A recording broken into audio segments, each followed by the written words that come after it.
Muchas gracias. Quiero agradecer al doctor Carollo Espere y al doctor Gilberto Vázquez de Anda el haberme invitado a compartir con ustedes la poca experiencia comparado con los centros mayores de trasplante, poca experiencia en el trasplante de hígado específicamente. Yo estoy involucrada en el programa de trasplante desde 1999. El primer trasplante de hígado que se realizó en un hospital privado fue en la ciudad de Monterrey, en el Hospital San José, y paradójicamente el paciente es originario de la ciudad de Cuernavaca. Bien, entonces, ¿me puedes hacer? Bueno, ¿sí? Sí. Ay, es que va a estar, ok.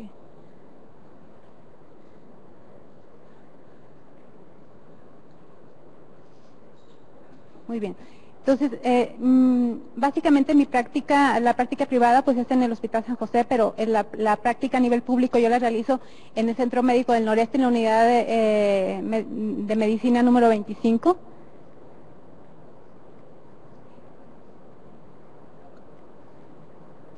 Trataré de no redundar en lo que ya se ha comentado anteriormente.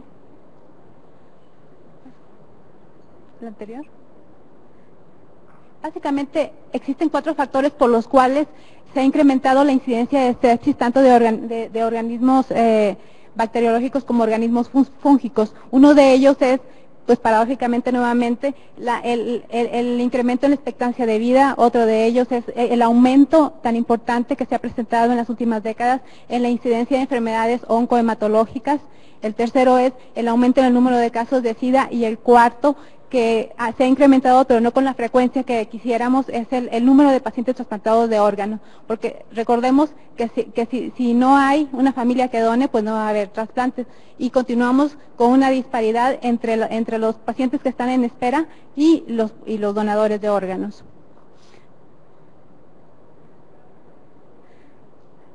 En este estudio, publicado en el 2004, que se realizó de 1995 a 2002, bueno, pues aquí se encontró una incidencia de cándida de aproximadamente 10%, tanto en la unidad de cuidados intensivos como en salas generales, ocupando un cuarto lugar en la incidencia de infecciones microbiológicas.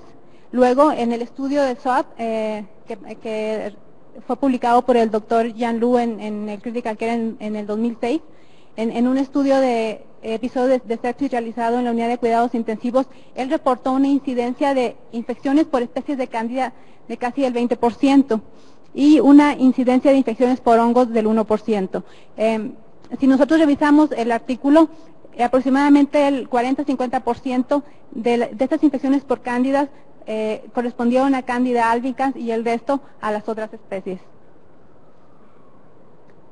Ahora, ¿qué hay con respecto a la incidencia de infecciones fúngicas invasivas en los pacientes trasplantados de órganos? Bueno, dependiendo del germen, es que nosotros vamos a tener mayor incidencia a nivel de determinado órgano. Por ejemplo, la incidencia de cándida, por lo que ya anteriormente se ha comentado, que es un comensal que vive a nivel del tracto gastrointestinal, pues la incidencia en los pacientes trasplantados de hígado, en los pacientes trasplantados de páncreas, en los pacientes trasplantados de intestino delgado, es donde más frecuentemente se presenta. A nivel renal también tenemos una incidencia importante, sin embargo, sería como presentándose como una infección de vías urinarias. Con respecto a Aspergillus, que es el germen que ocupa el segundo lugar como etiología en las infecciones fúngicas invasivas, bueno, pues los órganos que más frecuentemente se afectan es el pulmón, lo que es el corazón-pulmón, y en tercer lugar tendríamos a nivel hepático. La base de datos más grande que existe hasta el momento y que todavía no está publicada, estos son datos medio preliminares que se presentaron ahora en marzo en el congreso, en el Focus on Fungal Infections, realizado en San Diego. El doctor Peter Pappas, que es un médico que se encuentra en el centro de Alabama y que es muy activo en lo que es el estudio de infecciones fúngicas. Él es el coordinador del Transnet, este estudio de vigilancia epidemiológica de infecciones por hongos en pacientes trasplantados. Él reportó, fíjense, de 16,000 pacientes. La anterior, por favor, la anterior, sigue con la anterior. 16,000 pacientes trasplantados de órganos sólidos y aproximadamente 14,000 pacientes de trasplantes de médula ósea, la base de datos más grande. Encontró una incidencia de aproximadamente 10% de infecciones fúngicas invasivas confirmadas. Y con respecto al órgano más afectado, bueno, eso está determinado por la frecuencia con la que se realiza y dentro de esto, pues la donación de riñón pues es la más importante y básicamente eso es lo que determina que la incidencia de infecciones fúngicas invasivas sea mayor en este tipo de receptores. Luego también aquí tenemos datos respecto al trasplante de médula ósea y finalmente la incidencia que presenta él es lo que ya se ha comentado. O sea, en primer lugar, de infecciones fúngicas, así como en la población general, continúa siendo las infecciones por cándida, con arriba de un 50%, y en segundo lugar lo sigue ocupando aspergilosis.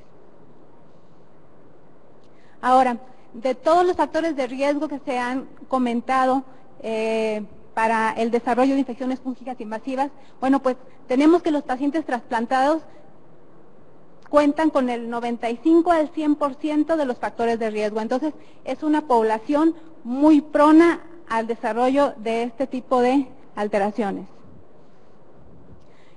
¿Qué hay con respecto a los receptores de trasplante de hígado? ¿Cuáles son los factores propios que los van a hacer más susceptibles? En 1994 se reportó un estudio donde se encontraron 4 variables, que es el nivel de creatinina sérica, la presencia de una infección fúngica previa o la colonización, los requerimientos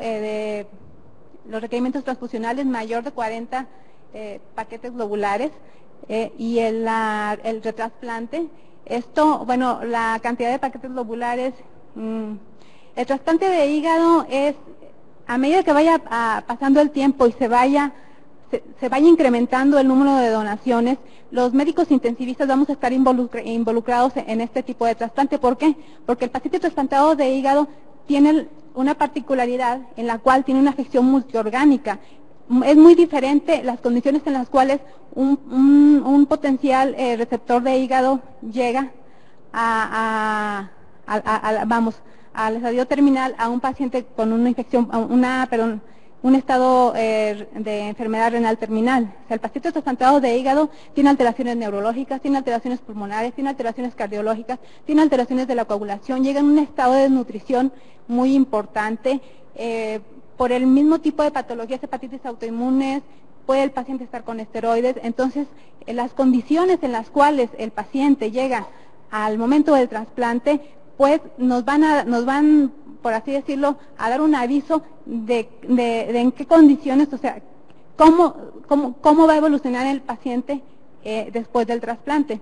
Otro aspecto muy importante que se me olvidó comentar es aquellos pacientes que nos desarrollan lo que se llama el síndrome hepatorenal, específicamente el síndrome hepatorenal tipo 1, que por sí mismo se considera una indicación absoluta de trasplante hepático. Con respecto a la incidencia, a los factores de riesgo para infecciones fúngicas invasivas en los pacientes con trasplante pulmonar, bien enfocados específicamente a aspergilosis, lo más importante que tenemos aquí, el más importante factor de riesgo es la exposición del órgano al medio ambiente, ¿verdad? De las aspergilos ya se ha comentado, se adquiere a través de la vía aérea y bien, pues ahí va a estar el foco infeccioso continuo. Ahora, algo muy importante es que la disfunción en la inmunidad celular, específicamente a través de los linfocitos T, es un factor de riesgo también muy importante, aparte de los anteriores que se habían comentado, para el desarrollo de infecciones fúngicas invasivas. ¿Y qué pasa? ¿Qué pasa con los pacientes trasplantados? Pues la mayor parte de los medicamentos inmunosupresores, precisamente, su objetivo es inhibir la proliferación de estas células con la finalidad de evitar el rechazo. Independientemente del tipo de inmunosupresor que se emplee, la finalidad va a ser la misma, básicamente para bloquear la acción de la interleuquina 2, que es una de las principales citoquinas que está relacionada con la fisiopatología del rechazo. Ahora, ¿qué hay con respecto a la inmunosupresión en el trasplante de hígado comparado con otros órganos? Por así decirlo, nosotros para aceptar un órgano, solamente requerimos el grupo sanguíneo, no requerimos la determinación del antígeno mayor histocompatibilidad, como es en el caso, por ejemplo, de trasplante de riñón. Entonces, esto hace que la aceptación del injerto en el huésped requiera menos inmunosupresión que, por ejemplo, en un paciente renal o en un paciente con trasplante cardíaco, en un paciente con trasplante pulmonar. O sea, el paciente con trasplante de médula ósea, bueno, pues es un paciente muy particular, en el cual sabemos que el mayor riesgo de infección lo tiene, pues, en lo que el injerto se adhiere, ¿verdad? Entonces, a pesar de que en los pacientes trasplantados de hígado utilizamos dos inmunosupresores, uno de ellos que es la pieza clave de la inmunosupresión, que son los esteroides, y utilizamos un antagonista de la calcineurina como será tacrolimus o ciclosporina, a pesar de eso, la incidencia de infecciones fúngicas invasivas, precisamente por la fisiopatología del desarrollo de candidiasis, se presenta. Bien, ya le había pasado el doctor anterior. Y bueno, esta diapositiva es clásica y con esto se trata de dar un enfoque al diagnóstico diferencial de acuerdo al tiempo de presentación de este tipo de infecciones. Entonces, este abordaje fue dirigido específicamente a los pacientes de trasplante de médula ósea. Sin embargo, actualmente, bueno, lo utilizamos en el resto de los pacientes trasplantados.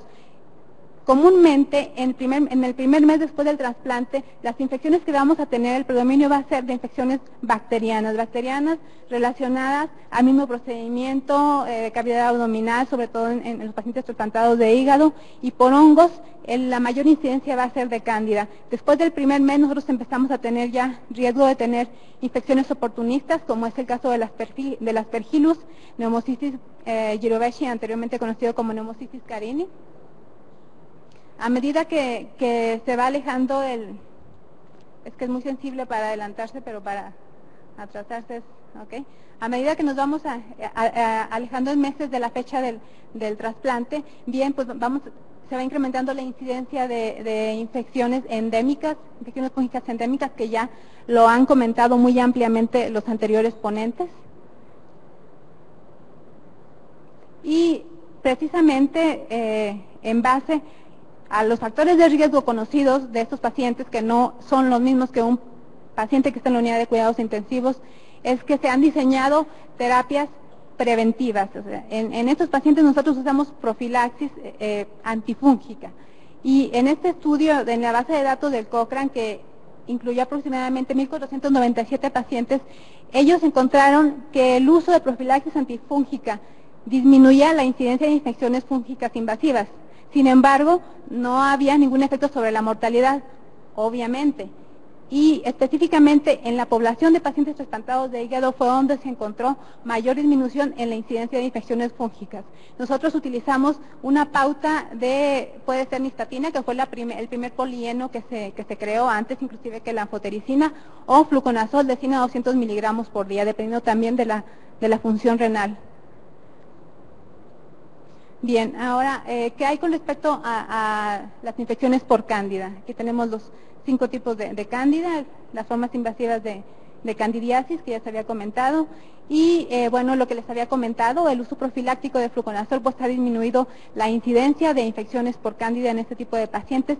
Sin embargo, esto nos ha hecho pues también seleccionar el tipo de especie de cándida el cual va a afectar al paciente, y bueno, pues el incremento de especies de cándida glabrata y Cruzei tropicalis, que también pues es un factor preocupante por la resistencia creciente a los antimicóticos que están actualmente disponibles. ¿Y qué hay con respecto a los métodos de diagnóstico para candidiasis? Recordamos que estamos hablando de un paciente inmunosuprimido. Recordemos la sensibilidad y especificidad que el laboratorio de micología habitual tiene. Entonces, tenemos que tener un método diagnóstico que sea precoz y que nos dé una sensibilidad y una especificidad muy importante, porque sabemos que mientras más se retarda el tratamiento antifúngico, tenemos mayor mortalidad. Hay estudios donde está bien establecido que el retrasar el tratamiento antifúngico más de 24 horas impacta de forma importante en la mortalidad. Estos estudios se han realizado en pacientes críticos, no en pacientes inmunosuprimidos. En en el primer mundo, a lo que actualmente se está utilizando es lo que es la medición del 1,3 de beta-glucano. Recordemos que pues este es un componente esencial de la pared del hongo y ya hay una prueba que se llama Glucatel, que está aprobado por la FDA. Sin embargo, pues este no es específico para cándida, también nos puede detectar Aspergillus, Fusarium y Trichosporum, porque pues también estos hongos lo contienen dentro de su morfología. El uso de anticuerpos, pues en estos pacientes inmunosuprimidos, pues no nos sirve, no nos sirve, es decepcionante. Y el uso de metabolitos, la determinación de metabolitos como el de arabinol, pues no es práctico. Y en cuanto a la reacción en cadena de la polimerasa, continúa buscándose las técnicas adecuadas. Las guías de tratamiento de candidiasis del 2004, ¿qué es lo que nos recomiendan? Bueno, pues específicamente en pacientes de trasplante de órgano sólido, el uso de anfotericina B o fluconazol intravenoso. Y si hay exposición reciente a sólicos, como es el caso de los pacientes trasplantados de hígado, en los cuales profilácticamente utilizamos fluconazol o nistatina, pero mayormente fluconazol, en estos pacientes pues tenemos que utilizar anfotericina o caspofungina, porque aquí pues ya vamos a tener, si este paciente nos desarrolla una candidiasis invasiva, pues ya vamos a tener una cándida resistente a azoles. Bien, no, así déjenla. Ahora, en este estudio que apareció ahora en el 2006 del doctor Luis Ostrowski, no sé, yo creo que a algunos de ustedes, varios de ustedes lo deben de conocer porque este es un médico mexicano egresado del Instituto Nacional de la Nutrición y que actualmente está en Texas y es un investigador muy importante en el campo de la candidiasis. El doctor Papas nuevamente, el que guió el Transnet. Ellos, aparte de lo que son las guías previas del uso de anfotericina o quinocandinas, también reportan, el uso de micafungina o anidulafungina también es una opción terapéutica para el tratamiento de candidiasis invasiva.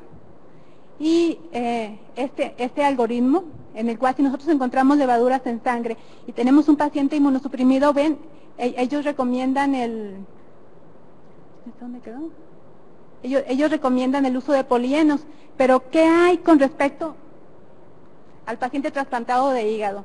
Bien, uno de los caballitos de batalla que nosotros tenemos con respecto al trasplante de hígado es la disfunción renal. El 95 al 97% de estos pacientes nos desarrollan disfunción renal o inclusive insuficiencia renal, y esto por factores previos al trasplante. Es casi una regla que todo paciente con enfermedad hepática terminal que tenga ascitis, porque pueden tener no ascitis, ya tiene disfunción renal. Entonces, todo lo que los eventos que suceden durante el transoperatorio, los episodios de hipotensión, la politransfusión, el daño por isquemia de reperfusión, todo esto nos va a incidir en la evolución a nivel renal en el periodo postoperatorio. Entonces, el utilizar polienos en este escenario pues va a dar al traste, o sea, vamos ahí a agregarle todavía más daño a un órgano que en este momento está disfuncionando y que solamente hay que darle tiempo para que se recupere, cuando se va a recuperar, y cuando no se trasplantó por un hepatorrenal, que en teoría un hepatorrenal tipo 1 al momento de trasplantarse debería mejorar. ¿Qué hay con respecto a la aspergilosis invasiva? Aquí tenemos también pues las diferentes cepas. Bien, infección oportunista, mientras más depletada está la respuesta inmunológica del huésped, pues va a ser más prono a este tipo de infecciones. Y ya lo había comentado previamente, pulmón, corazón-pulmón, tiene la incidencia más alta, posteriormente es hígado. Y uno de los factores más importantes para el desarrollo de aspergilosis en los pacientes trasplantados de hígado es el retrasplante, es los eventos de rechazo agudo, ¿sí? Y en los pacientes trasplantados de pulmón, lo que ya les había comentado, es la susceptibilidad es multifactorial, y lo más importante es la exposición continua del injerto al medio ambiente. Total que este aparato y yo no nos llevamos nada bien. Ahora, nuevamente, ya lo había comentado el ponente anterior, tenemos que tener un método que tenga una sensibilidad y una especificidad muy precisas, porque sabemos que la aspergilosis puede llegar a tener una mortalidad hasta del 90-95%. En los reportes de la década pasada, o sea, era casi regla, paciente trasplantado con aspergilosis, la mortalidad casi llegando al 100%. Hay un método que es un método que utiliza el ELISA en una técnica de doble sándwich, y ha demostrado mejor sensibilidad y especificidad que otros métodos, los cuales utilizan el radioinmunensayo y la aglutinación por látex, que es el galactomannan, que es un componente de la pared del aspergillus y que solamente, bueno, se encuentra en otros hongos. O sea, no es común a la mayoría de los hongos. El valor de corte, que es el estudio más promisorio, el valor de corte que se da es de una densidad óptica de 0.5, aquí tiene la sensibilidad de 81% y especificidad del 89%. Puede tener falsos positivos, muy importantes, falsos positivos a los beta-lactámicos, al uso de piperacilina tazobactam. 4 gramos de piperacilina tazobactam nos pudiera dar un falso positivo si utilizamos este método diagnóstico, que pues no lo tenemos. Otro factor sería la presencia de bifidobacterias, sobre todo en pacientes pediátricos, y falsos negativos sería el uso de antimicóticos, algo que nos limita de manera importante la monitorización de la respuesta al tratamiento. Las guías para aspergillus, que estas guías aparecieron en el 2000, ahorita en el 2007-2008 aparecerán las nuevas guías. Con respecto a los pacientes inmunosuprimidos, bueno, pues la anfotericina B sigue siendo el caballo de batalla, pero actualmente, ahora en el 2006, el doctor Thomas Walsh, que también es un investigador muy activo, bueno, ya se considera el voriconazol como un nuevo tratamiento estándar para pacientes con aspergilosis invasiva. Sí, y con respecto a las equinocandinas, la caspofungina ya está aprobado por la FDA como una terapia de rescate para aspergilosis invasiva que no ha respondido a anfotericina B o voriconazol.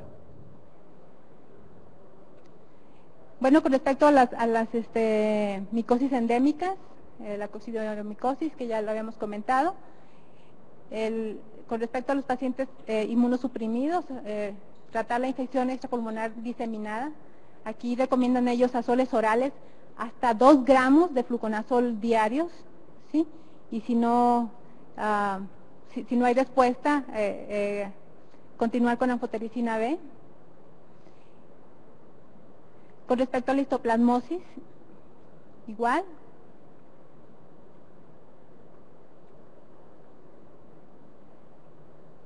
Se me quedaron las uñas. Me la regresa, por favor. Es que no sé si... La anterior, por favor. Ajá. Bien, esta también, sobre todo en mediastinitis fibrosante, el tratamiento con itraconazol por 3 meses. Con respecto a la criptococosis, aquí el Cryptococcus neoformans pues es el que se presenta más frecuentemente, y lo que se recomienda aquí y que tiene un buen nivel de evidencia es el uso de una combinación de antifúngicos, como sería la 5-fluoxitosina y la anfotericina. Y bien, ¿qué hay con respecto a la combinación de antimicóticos en estos pacientes? Con respecto a las infecciones por cándida, hay reportes del uso de anfotericina B y 5-flucitocina en infecciones hematológicas, endocarditis, pericarditis, etcétera. Sin embargo, lo que se recomienda, basado en evidencia científica, es que ahora con el advenimiento de nuevos medicamentos antifúngicos se considera que nos quedaríamos con la monoterapia a menos que no hubiera una respuesta adecuada. Y con respecto a las infecciones por aspergilosis, pues el incremento en la mortalidad justifica el uso de una terapia combinada. Aquí tenemos un estudio en el cual se evaluó la combinación de voriconazol con caspofungina contra anfotericina liposomal. Y aquí lo que ellos encontraron fue la sobrevida a 40 días en el grupo de voriconazol y caspo, de 67.5% contra 51%, y la mortalidad por aspergilosis invasiva fue de 26% en el grupo de combinación contra 43% en el grupo de anfotericina con una P igual a 0.11. Y bien, esto es nada más un resumen de cómo, dependiendo del antifúngico, bueno, pues vemos el nivel de actividad y, bueno, pues la anfotericina B es el que continúa con el mayor número de gérmenes cubiertos. ¿Sí?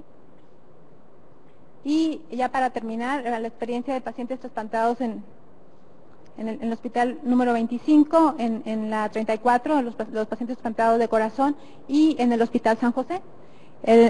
Con respecto al trasplante renal, tanto de donante vivo como cadavérico, tenemos 554 casos del 2000 al 2006.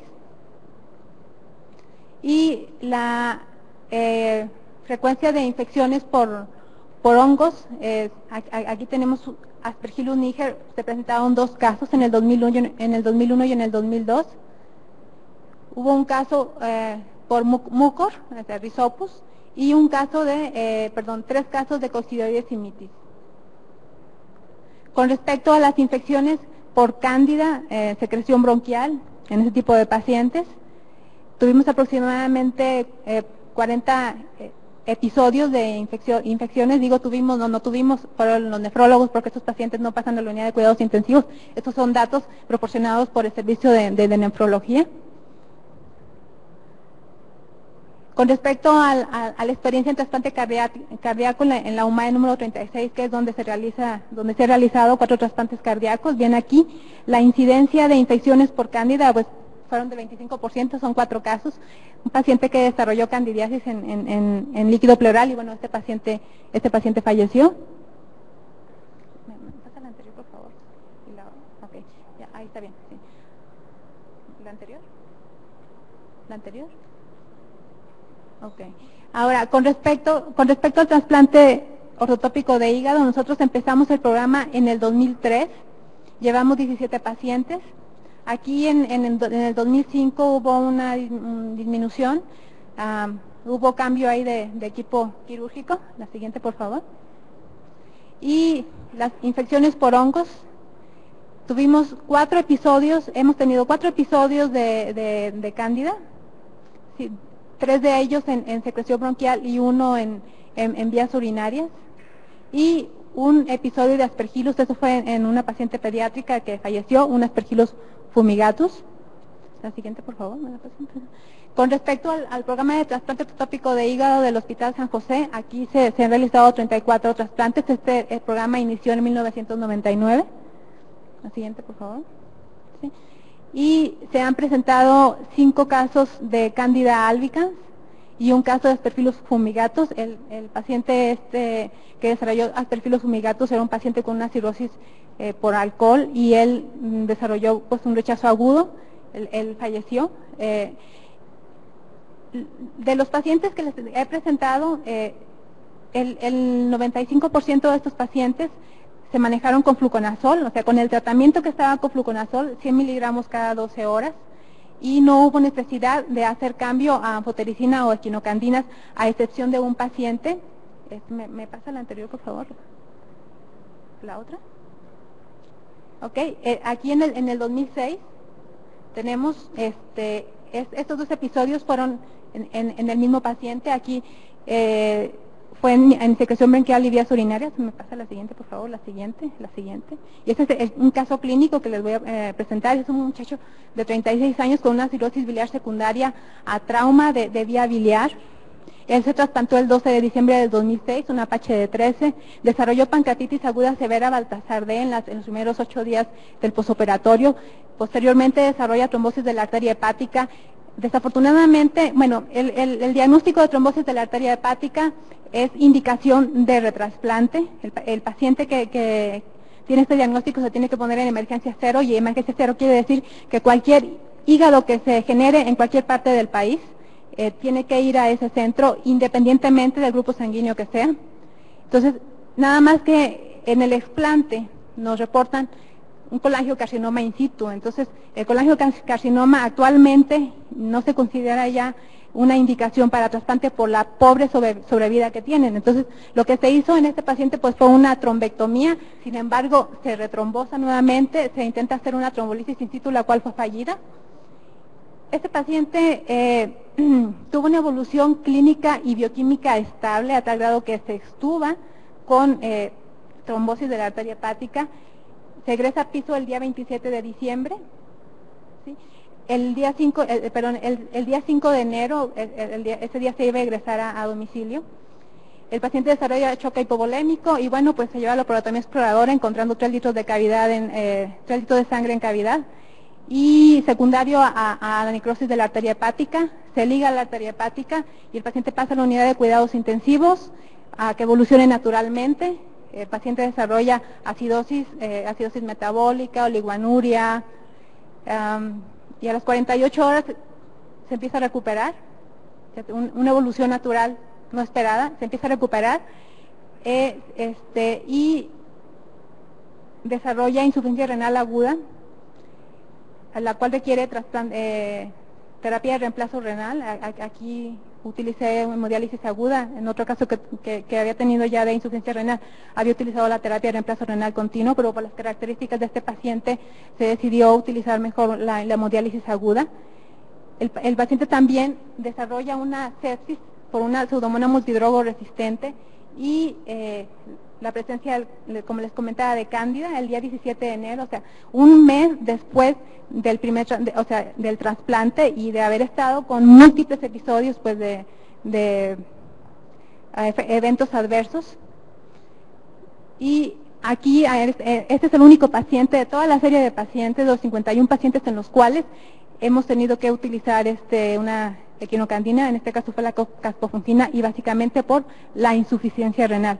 Bien, este paciente se egresa a piso y pues posteriormente pues fallece de insuficiencia hepática, ya que tenía pues trombosada la arteria porta. Sin embargo, lo relevante de este caso es que, miren, o sea, a pesar de todos los factores de riesgo, todos los eventos adversos que desarrolló este paciente, al mes él nos desarrolla una infección por cándida, o sea, cándida en secreción bronquial y cándida en vías urinarias, lo cual nos habla de que la terapia profiláctica en este tipo de pacientes es muy importante y sí impacta también a la incidencia de infecciones fúngicas. El caso número 2, este es una paciente de 53 años con una cirrosis biliar primaria Child-B. Ella se trasplantó, se acaba de trasplantar el día 26 de abril del 2007, por poco y no vengo al evento. Ingresa a la unidad de cuidados intensivos con un Apache de 17. En las primeras 24 horas posoperatorias, ella desarrolla una pobre función primaria, o sea, mal función del injerto, secundario a isquemia y reperfusión. El hígado que se trasplantó a ella fue un split. Se hizo simultáneamente un trasplante pediátrico y el trasplante de esta paciente, y desarrolla trombosis de la arteria hepática conjuntamente en las primeras 24 horas. Se hace el diagnóstico y se coloca en emergencia cero. Afortunadamente, y les digo afortunadamente, porque en nuestro país, el colocar a un paciente en emergencia cero, nosotros tenemos un tiempo de espera de 7 días en promedio, a diferencia, por ejemplo, de la Comunidad Económica Europea, donde el tiempo de espera al momento de que se coloque al paciente en emergencia cero es de 24 horas. Entonces, por coincidencias, muy difícil que se repitan, tenía al donador, al donador ahí en la unidad de cuidados intensivos, les digo, coincidencias. Entonces, a las 24 o 26 horas del primer trasplante, la paciente se retrasplanta nuevamente y el grupo sanguíneo pues era compatible.